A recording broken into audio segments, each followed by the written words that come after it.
नमस्कार दोस्तों, Manu short hand classes में आपका स्वागत है। यहाँ आपको मिलता है रामधारी गुप्ता भाग 2 का अध्याय 25।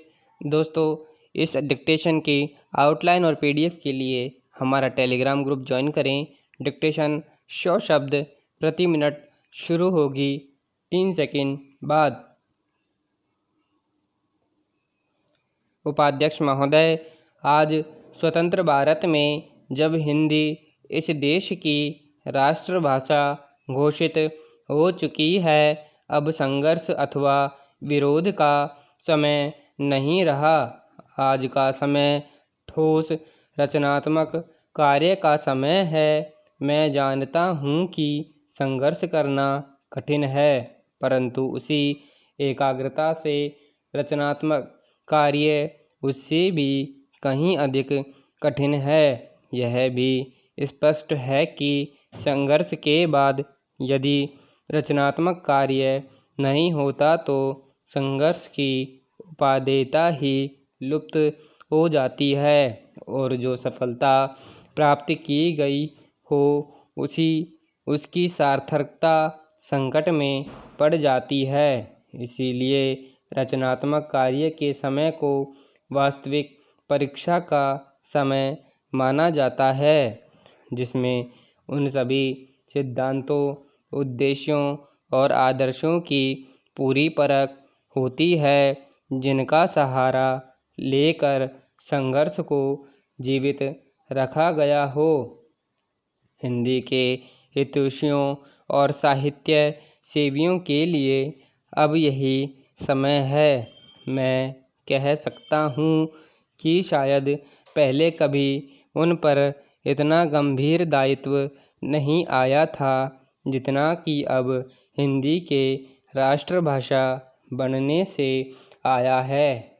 समस्त राष्ट्र ने सर्वसम्मति से हिंदी भाषा का जो मान किया है और हमारे संविधान ने उसे जो स्थान दिया है, वह हम सब के लिए एक सद्भावनापूर्ण चुनौती के समान है। यह निर्णय एक प्रकार से सभी हिंदी भाषियों और साहित्यकों में विश्वास के प्रस्ताव के समान है। इस बात को हम कैसे निभाएं जिससे विभिन्न प्रादेशिक भाषाओं के बोलने वाले प्रतिनिधियों द्वारा किए गए उक्त निर्णय के औचित्य को सिद्ध कर सकें। यह एक गंभीर प्रश्न है जिस पर सभी हिंदी सेवियों को विचार करना चाहिए।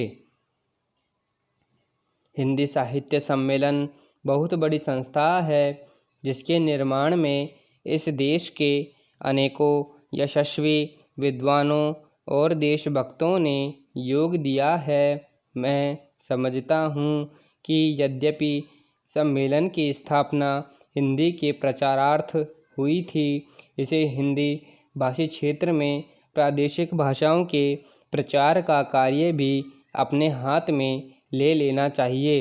इससे एक और हिंदी और दूसरी भाषाओं में पारस्परिक आदान प्रदान बढ़ेगा और दूसरी ओर सम्मेलन का आधार भी अधिक व्यापक हो जाएगा।